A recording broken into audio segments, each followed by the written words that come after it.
Fertility Awareness Week.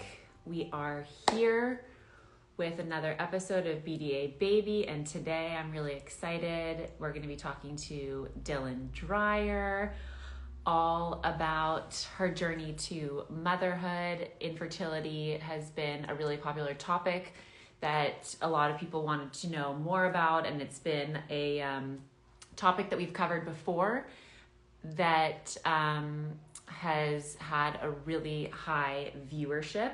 So I wanted to make sure we came back and talked to another person about their experience, because everybody's experience is so unique and very different.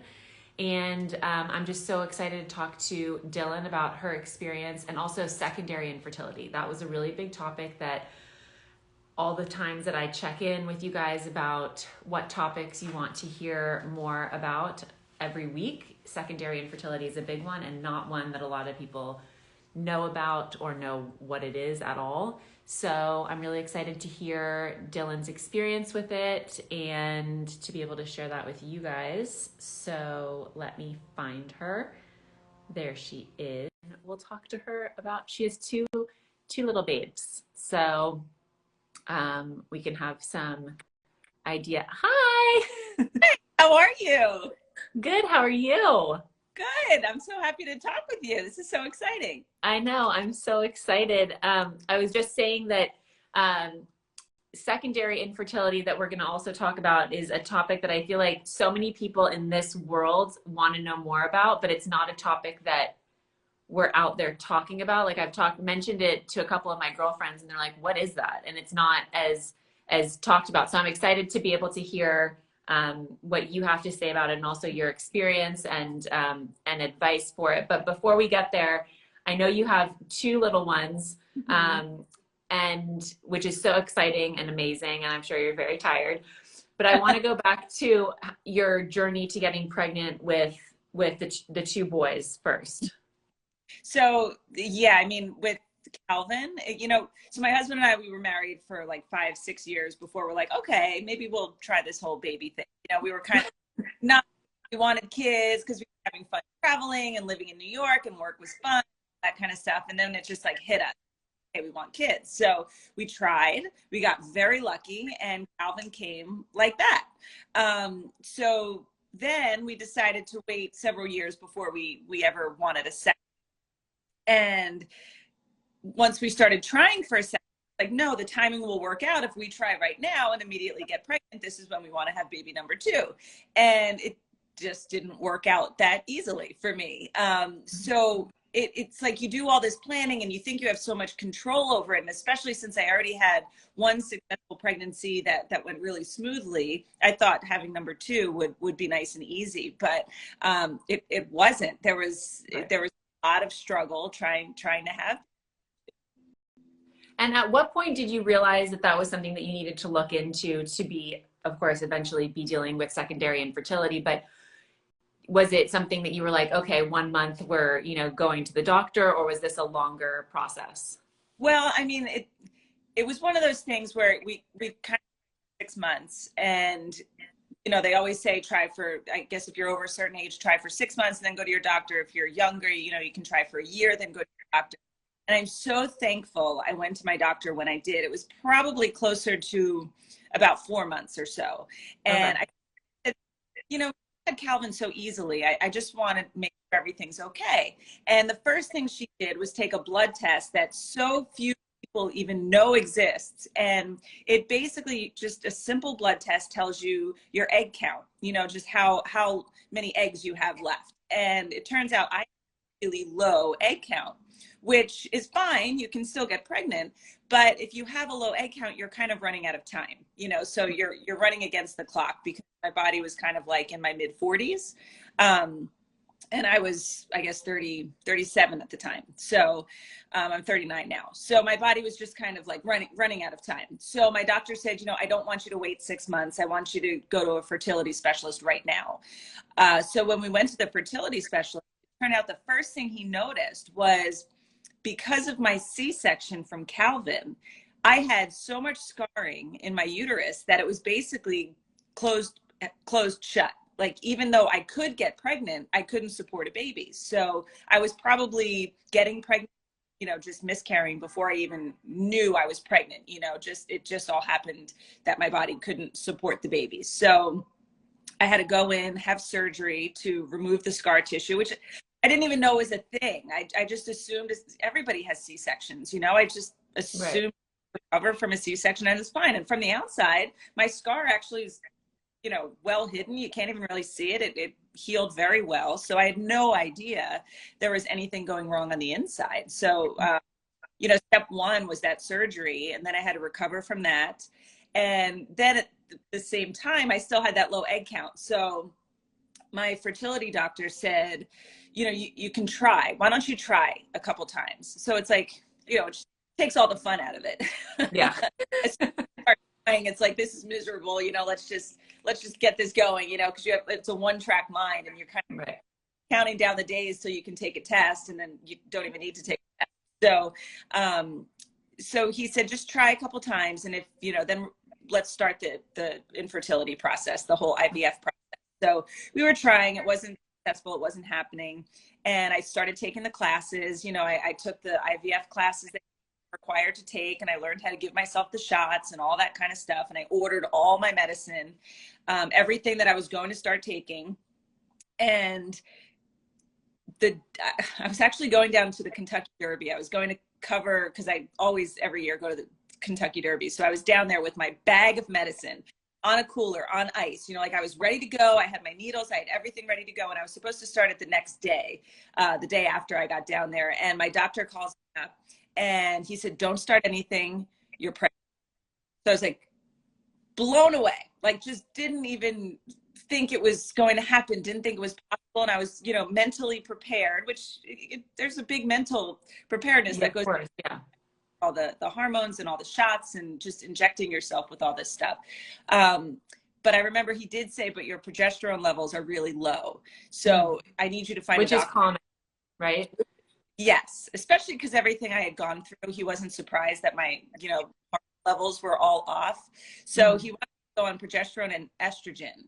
And I'm in the middle of, Louisville, Kentucky, and I live in New York, so I can go to any pharmacy at any time and get everything I need, but I was not near my pharmacy, near a pharmacy. I had a lot of work to do. I actually had to do work for the Derby, and I know I just got here, but I need to run and find a pharmacy, and I couldn't find a pharmacy anywhere that had this to start that day. They said, we can get it for you in a couple days. And I just remember thinking, here I am finally pregnant, but my body really can't support this pregnancy without the help of these hormones. And there was an intern there for NBC who I had her running over to, calling every store she could to just find me this progesterone and this estrogen I could get on right away. And luckily everything ended up working out. I have Oliver now, but I remember that just being a very, very stressful time. Yeah. And just to go back, when you were saying that you got a test probably around month 4 of trying for your second, that test is at the AMH test? Yes. Okay. So that's a good thing, because I think people want to know always, when do you do that kind of a test if you're dealing with, not getting pregnant the first time around, or if it's the second time around, that you do have access to, some people have access to this kind of a test, which tells you a variety of different things in a blood test, of course, but you can ask your doctor to do the AMH test to determine what your likelihood is of conceiving on your own versus being told, maybe your egg count is significantly older in, pregnancy age than what you think you're dealing with. Right. And I thank God my doctor took that test, because it fed everything. If I would have just gone the natural course, I would have waited before I even got the surgery to clear up the scarring, and then would have waited even longer after that before we, were able to get pregnant. But it's such a simple test. I don't know why it's not something that they give to, 30-year-olds. If I knew at 30 that my egg count was already low, I don't think I would have waited till 36 to have my first child. I thought I'm healthy, I eat right, I exercise, I feel young, even though I guess doctor-wise and pregnancy world, it's a geriatric pregnancy, which just makes me feel so old. If I knew earlier, I don't know if we would have waited 6 years after we got married to try for kids. It's so easy. I don't know why it's not a test that isn't administered sooner. Yeah, we did an episode with the Egg Whisperer, and she was talking about the importance of getting women as early as 20 the ability to get these kinds of tests that will, either encourage you to maybe freeze your eggs sooner than you might have thought about it, or to, go ahead and, if you're with somebody that you want to have kids with, to start that journey maybe sooner than waiting a certain amount of time. Because, as you're saying, we don't test for these kinds of things until we're in a situation where you're trying to get pregnant. You spend so long not trying to get pregnant, and you're like, wait a minute, I'm not getting pregnant as fast as I thought I would. And you go in for these tests, and it feels a little bit like you're in a bind of a situation. Absolutely. And I think, especially with baby number 2, if, things go well with baby number 1, you don't ever think of needing tests, Secondary infertility is something I felt guilty actually talking about on the Today Show, because I didn't want a bunch of people to say, well, you already have one child. There are so many people who can't have one child. And here you are, putting it out there that, oh, big deal, you can't have 2. And it's like, not to sound like a brat, but I wanted to, I wanted a brother or a sister for Calvin. And, you have a dream of what you want your family to be. And in a normal situation, if your body's functioning properly, you can do that. But for so many people, it really is hard. And after I came out and talked about it, which I did get no negative comments, which was incredible. Instead, it was just the opposite. I heard from so many women who were just waiting to share their story with secondary infertility, and it's like, and then I heard, I had miscarriage before I had Oliver. Wait, now I'm thinking, sorry, there's like so much you kind of like rule out. I think now I can't remember if my miscarriage was after. It must have been my miscarriage. Yes, my miscarriage. So when I went to the Derby, that pregnancy I think was my miscarriage. Okay. Now oh my gosh, it's like it's such a time in your life where it feels like an emotional roller coaster, and then you just right. block it. You just try to block out everything. I mean, right. It's such an emotional time. I want to also just talk about the fact that I think the guilt part of dealing with secondary infertility is an important aspect of the difference between regular infertility, getting pregnant and struggling with your first child, and then having a challenging time getting pregnant with a second baby. And of course, as you were saying, it is really very challenging emotionally, mentally, physically. Obviously, you want to have a sibling for your first child, not wanting to, sound like, oh, okay, I have one and I'm upset about not getting pregnant with another. But of course, you have every right to be upset about struggling with pregnancy, getting pregnant a second time. But can you talk a little bit of how you dealt with that? Because obviously you talked about it publicly. You chose to talk about it publicly. It turned out to be an amazing thing. But prior to that, just dealing with the guilt and the conflicting feelings of like, okay, I have a baby, but I want to have another one, but I don't know if I can talk about this because I don't want to sound like I'm complaining. Right. And that's exactly what I juggled with, and at the same time, I felt bad for Calvin because my husband's like, it's okay. We can't have a second. We have our perfect little boy and he's happy as can be. And well, we can go on this route, we can have one child. That's fine. If we can't have a second, that's fine. But at the same time, as I was going through this whole process and finding out that you can have scarring that affects you internally after you have a C-section, I never heard about. After I had that AMH test that kind of forced me to run up against the clock, I had never heard of that before. There were all these little things that I had never heard before. Right. Never heard of it, and I'm going through this process. How many women are out there who haven't yet gone into this process that haven't heard about it? And it was more of a, I'm going to put myself out there because I understand it. I've been through it. I felt the emotions of it. And if it helps one other person to maybe talk to their doctor, or make sure you find a doctor who's willing to do this stuff for you and fight for you, I think that's just really so important. And I think that's why it resonated with so many people. Yeah, I agree. I think being able to be informed with the idea of sharing your story to with the idea that if it can help one person feel less alone in their journey or better informed, you know, if somebody's watching this and saying, I've also been struggling with getting pregnant a second time and I want to go get an AMH test, then that's, you know, to Right. me, exactly why you do something like that and share a story like that, of course. You know, you talked a little bit about you had a miscarriage as well. And I think for a lot of people who are dealing with either miscarrying before getting pregnant with their first child or after, or whatever, you know, in however many kids they have at some point, of course, dealing with a loss and pregnancy loss is a topic that we've talked about as well. And it's incredibly challenging.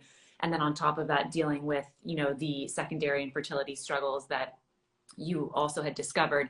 How would you advise people who might be in a similar situation to, you know, stay the course? Obviously, you now have a beautiful little boy after dealing with secondary infertility, but how do you advise people to stay optimistic about on their journey and not get discouraged by it?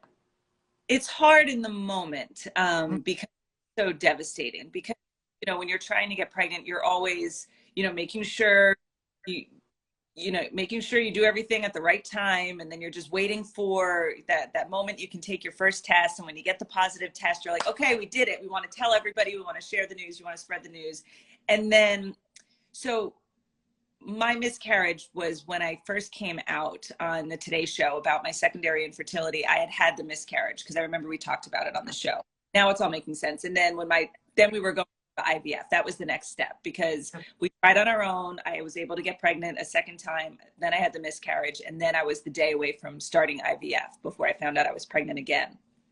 And God, I remember that morning I had to go into work, and it was that morning that I woke up and realized I was most likely miscarrying. And it was just this emotional, like, no one knew I was pregnant because God forbid you tell anybody for 12 weeks, which mentally, I just feel like you should be able to tell someone you're pregnant at any time, because if you then go on to have a miscarriage, you should be able to talk about the miscarriage. You know, it's like, that's why when I was pregnant, like right away, I told my mom, because she would be the first person to know if I was going to have a miscarriage. But we don't talk about miscarriages. You know, you don't talk about all that stuff. Very taboo, right?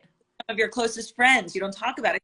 You don't want them to feel, you don't want them to feel sorry for you. You know, it's just, you're just kind of in this bubble with your partner and just going through this. So that was the other thing I wanted to talk about, was having a miscarriage is awful. It sucks, and it affects your outward, the way you go through life. You know, you woke up with one of the saddest days of your life and you have to go to work and put a smile on your face, you know? So it's like, I remember I needed to come out with a story so that people around me knew why I was just a mess. It's nothing wrong with telling people and being honest with people about what's going on in your life. If anything, just to get a little sympathy so you can be yourself, you know, and not have to hide everything. But that being said, I think when you just, I don't know, it's so hard. I don't know how you get through it because it is sad. You know, you wake up, your heart kind of sinks, and then it's like, do I try again? Because what if I have another miscarriage? And you have to go through that whole emotional roller coaster again. Right. I think having my husband as a huge support system for me really got me through it, because as my doctor said, you know, a miscarriage is not your body doing something wrong. It's actually your body doing something right, because something's not right with the embryo. Something's just, you know, not working. So your body is basically getting rid of the embryo because it's not feasible. It's not viable. Your body's doing the right thing. It's doing what it needs to do. And we'll try again. And if it doesn't work, we'll try again, you know, and if we go IVF route, we'll do that. That's fine. And he was there to support me through everything. And he said, and if that doesn't work, I mean, I have so many friends who've adopted, and, you know, there's so many ways to have a family. And once you accept the one thing, and then you move on to the next thing, you know, talking about adopted kids, she has a little boy and a little girl. And, you know, it's like, I accepted that I cannot have children. You start on the internet and you start looking how to adopt. And once we got into that, you know, you're all for that, and your mind changes. So I think it's the way of getting yourself out of thing into the next step and the next phase in the journey to have a family. What about supporting another person through their experience and their struggle with fertility, whether it's secondary infertility, pregnancy loss, just an overall struggle to even get pregnant in the first place? It is a big question that always comes up, and it came up a lot of the time for you of how you would recommend for people to support another person, and whether they're not telling somebody that they experienced a miscarriage due to shame, or are open about it, and you want to be there as a friend. Well, my very best friend, who we've been best friends since the 5th grade, Janine, she had 2 kids, no problem. You know, she didn't have any infertility issues, no miscarriages. She had 2 kids, no problem, when she wanted them. She said, I don't know what to say to you because I can't relate to what you're going through. And I said, you don't have to relate to what I'm going through. I don't want you to have to relate. The fact that you can't relate is amazing. You know, it's like, I'm so happy that you don't have to go through these emotions. I said, but like, honestly, all you have to do is listen. If I feel like talking about it, but if I don't feel like talking about it, I'll just say it's fine, and know that it's fine. Just mean I want to talk about it, because sometimes you're so exhausted from thinking about it and talking about it. You just need an escape. But sometimes I just want to cry, or you know, because I find my husband oftentimes wants to solve the problem and get me to the next step, which is supportive and fantastic. Yeah. But I want somebody to say, like, yeah, that's, you know, I think that goes a long way, to just have that person you can just say, I need to vent, and okay, vent. Yeah, that's, you can move on. Yeah. I think there are also a lot of really great, especially because of this, you know, COVID world that we live in. There are a lot of online support groups, Instagram support groups that women can go ahead and join or look at, and also find encouragement that way. Because I think what I'm seeing is from a lot of the comments, and also just feedback that we get on a lot of these episodes, is that going through infertility struggles is already really lonely, and then going through them in a pandemic is extremely lonely. And to be able to have people like you be so open about your experiences really does help so many people feel less alone and feel more optimistic and encouraged in their journey, especially at a time when so many people are dealing and struggling with loneliness. So I think it's all.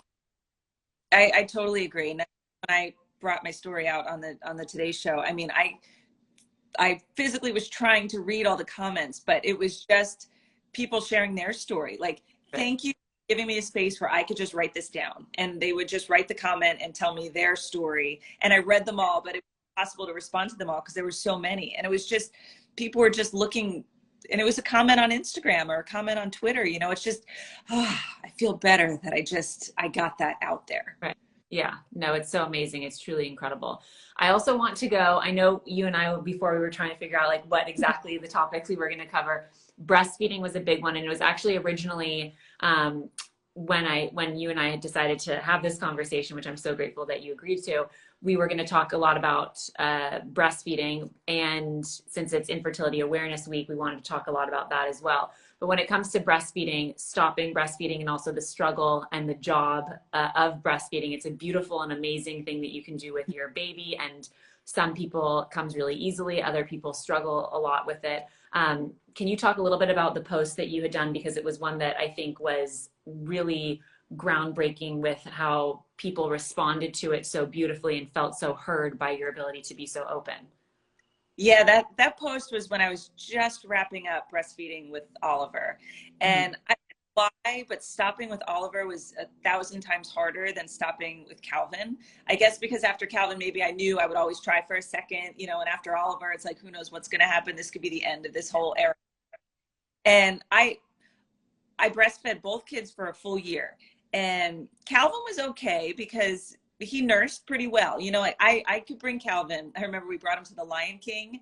I brought him to School of Rock. Like, I brought him to Broadway because I could just pop him on at any time. I could pop him on and he'd be content. You know, even if he was fussy, I'd pop him on. He was fine.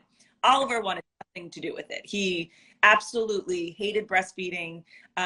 If the slightest pin drop, you know, he would be distracted. So for Oliver, I had a pump basically the whole time, which is a nightmare. I mean, one benefit of the pandemic was I didn't have, I mean, with Calvin, I was, you know, pumping in a hurricane. I was pumping in the airport bathroom. I was pumping everywhere imaginable. But with Oliver, I was home, so it made it easier. But every 3 hours, I was pumping again. And I was Googling, because when you're pumping, you have nothing else to do. Googling this feeling of just this feeling like I was so angry. I wanted to just throw things across the room. If my husband was in the room, I'm like, don't even talk to me right now. Like, I hated everything around me. I would make myself, like a nice sandwich or something to eat before I would sit down to breastfeed. And the second I started pumping, wanted nothing to do with food. I hated everything. So I started Googling, and I'm like, why do I feel so awful? And it only lasted for about 1 to 2 minutes, and then it disappeared, and I went back to myself. But it was this overwhelming feeling of just disgust to life, to everything around me. And it's something I found that was called D-MER, D-MER. It's dysphoria associated with like the letdown reflex. And all of a sudden I started reading all these posts of people who felt the exact same way that I did. And it's basically just like this dysphoria you feel. It's not depression, because it doesn't last, but it's this dysphoria you feel when you first start the milk first starts to come in. And this happened every single time I pumped, and there's nothing you can do about it. Just kind of have to deal with it. So I hated pumping so much. It was such a struggle. I hated the pump I was using. Like, I just hated everything about it. I was miserable about it. And then all of a sudden, Oliver's 1, and I was going to wrap up breastfeeding. It's like, I couldn't do it. I couldn't stop breastfeeding. I couldn't stop pumping. I couldn't stop feeling guilty that it's like, well, I'm not going to give him breast milk anymore. He's just going to switch to cow's milk, I guess. And I can't do that to him. And it's like, I did it for Calvin. Like I couldn't shake this feeling I had. And I don't know, it had to be hormone related, because I couldn't stop. And my husband's like, okay, it's time to stop. Like, you don't have to do this anymore. Stop like killing.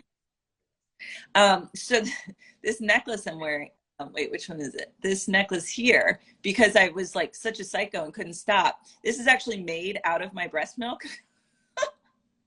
Wait, let me get a better look at it. Bring it closer. Let me see it. Can you see it? Oh my God. So it's a little bead that's made out of your breast milk. Yes. Oh my God. I didn't even know you could do that. Oh, if you start Googling breast milk jewelry, I have a company called Milk and Honey. I mean, you can make earrings, you can make these rings. So you basically send a pouch of your breast milk to this company. They dry it out, so it's like a powder, and then they turn it into it's beautiful jewelry. Wow. But I haven't told anybody what this is. That's amazing. It was the only way I could let go of breastfeeding, because I couldn't do it. I physically could not get myself to stop. And then I made it, and now I'm over it. Now I don't even think about it. I miss it. I'm glad I did it for a year, but I don't miss it. I don't miss pumping. I was glad to put all those parts away. I don't miss actually nursing Oliver, which I did, like first thing in the morning before I'd leave for work. So it had to be just my hormones regulating after I stopped and just going back to normal. Yeah, I think also I'm still breastfeeding. My daughter is 8 months, and it's like the psychology behind it. Cause of course, I think people think, oh, breastfeeding is just like the easiest thing in the world. And you just like, there is the convenience factor of you can pop your baby on and in a pickle or a bind, and you can do that. But then there is, the pumping part of it. It does take time. It's oftentimes very painful. And then as you adjust to a sleep schedule with your child as they get older, you deal with engorged boobs, you deal with the pain of that, and your body adjusting. Right, just a pump to deal with that pain. Exactly. And, your body, the hormones, everything adjusting to as your baby adjusts, which is, a lot sometimes. And then, washing the pump parts, like there's a lot that goes into it. And I've loved breastfeeding, and it's such an amazing thing. But when you think about stopping, sometimes it's like, where do you, like, you have this amazing quality time with your child, and then you have to think about like, where does that go? Or what do you do? So there are so many different things. And I totally understand like this idea of stopping, or when it's time to stop, it's like, what does that mean? Then what does that mean for you as a mom? Like, there are so many different aspects to it that prior to breastfeeding, I didn't even think that you would think of. Exactly. And I mean, for me in particular, I was I don't produce much. I mean, my body just, I would pump, and I'd get like just enough to get like fill up some of the bottle, and we'd have to use a little bit from before. And it's like, then we still had to supplement with formula anyway. So it was just like a thing I was hanging on to that I wasn't even really good at. And my body kind of sucked at it. And, you know, here I am just, and Oliver didn't want to do it yet. I'm still like, no, we're doing this. And then so with both kids, I waited till that first birthday.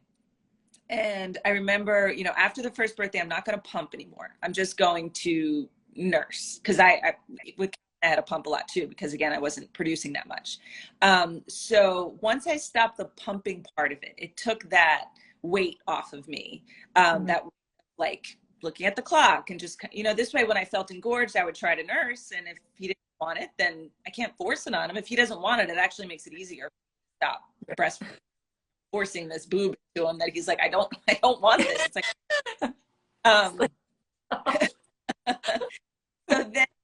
so with Calvin, it was a little easier because I could just nurse because he was fine with it whenever. But with Oliver, he wouldn't nurse. So I'd have to just pump a little bit just to relieve the pressure.